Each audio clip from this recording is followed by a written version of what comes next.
Hi friends, welcome to Ramnath கூரக்கடை kitchen. இன்றைக்கி நம்ம கிச்சனில் தண்டங்கீரை கூட்டு எப்படி செய்கிறதுன்னு பார்க்கலாங்க.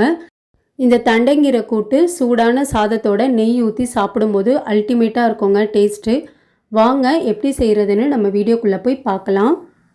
கடாயில் 2 டேபிள் ஸ்பூன் அளவுக்கு எண்ணெய் சேர்த்துருக்கேங்க. எண்ணெய் நல்லா சூடானதுக்கப்புறம் 3/4 டீஸ்பூன் அளவுக்கு சீரகம் சேர்த்துக்கலாங்க. சீரகம் நல்லா பொரிஞ்சதுக்கப்புறம் 20 சின்ன வெங்காயம் கட் பண்ணி சேர்த்துக்கலாங்க. உங்ககிட்ட சின்ன வெங்காயம் இல்லைன்னா நீங்கள் ஒரு பெரிய வெங்காயம் சேர்த்துக்கோங்க. சின்ன வெங்காயம் சேர்த்திங்கன்னா சுவை நல்லா இருக்குங்க. 4 வரமிளகா கிள்ளி சேர்த்துக்கிறேன். இப்போ வெங்காயம் வரமிளகா எல்லாத்தையும் நல்லா வதக்கி விட்டுக்கலாங்க. வெங்காயத்தோட கலர் கொஞ்சம் மாறணுங்க. இப்போ பாருங்கள், ஒரு 3 நிமிஷம் கிட்ட நான் வெங்காயம் நல்லா வதக்கிட்டேன். வெங்காயத்தோட கலர் இந்த அளவுக்கு மாறினதுக்கப்புறம் பெருங்காயத்தூள் சேர்த்துக்கலாங்க. 1/4 டீஸ்பூன் அளவுக்கு பெருங்காயத்தூள் சேர்த்துக்கிறேன். தண்டங்கீரை கூட்டுக்கு பெருங்காயத்தூள் சேர்த்திங்கன்னா டேஸ்ட் இன்னமும் நல்லாயிருக்குங்க. ட்ரை பண்ணி பாருங்கள். பெருங்காயத்தூள் சேர்த்துட்டு ஒரு நிமிஷம் மட்டும் நல்லா வதக்கி விட்டுக்கலாங்க. இப்போ மீடியம் சைஸில் ஒரு தண்டங்கீரை கட்டு நல்லா க்ளீன் பண்ணிவிட்டு கட் பண்ணி எடுத்து வச்சுருக்கேங்க. இப்போ கீரையை நம்ம வெங்காயத்தோடு சேர்த்துக்கலாம். கீரை சேர்த்ததுக்கப்புறம் ஒரு 2 நிமிஷம் போல் நல்லா வதக்கிடலாங்க. கீரை நமக்கு டக்குன்னு சுருங்கிரும்.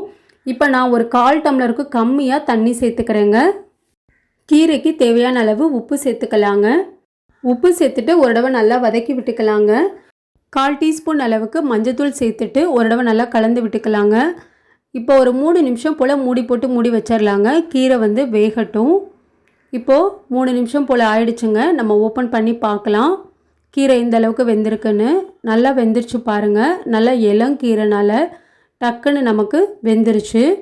நீங்கள் பாசி பருப்புனாலும் இதோட சேர்த்துக்கலாம். நான் துவரம் பருப்பு தான் இன்றைக்கி வேக வச்சு சேர்த்துருக்கேங்க.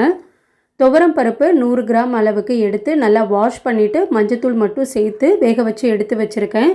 குக்கரில் வேக வைக்காமல் வடச்சட்டியில் வேக வச்சு எடுத்துருக்கேங்க.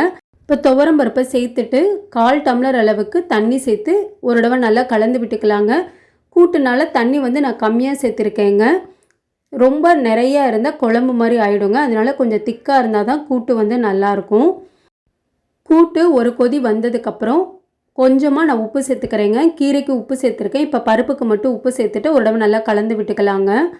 ரொம்ப நேரம் கொதிக்க விட வேண்டாங்க. ஏற்கனவே நம்மளுக்கு நல்லா வெந்த பருப்பு தான்.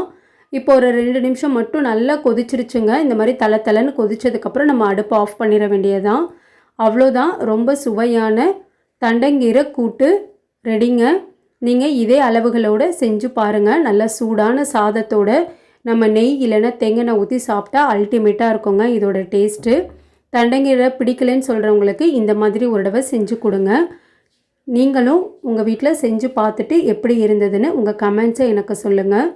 நீங்கள் இப்போ தான் நம்ம சேனலை ஃபர்ஸ்ட் டைம் பார்க்குறீங்கன்னா ராம்நாத் கூரக்கடை கிச்சனை சப்ஸ்கிரைப் பண்ணிக்கோங்க. பக்கத்தில் இருக்க பெல் ஐக்கானை கிளிக் பண்ணிவிட்டு ஆல்ன்ற ஆப்ஷனை டிக் பண்ணிக்கோங்க.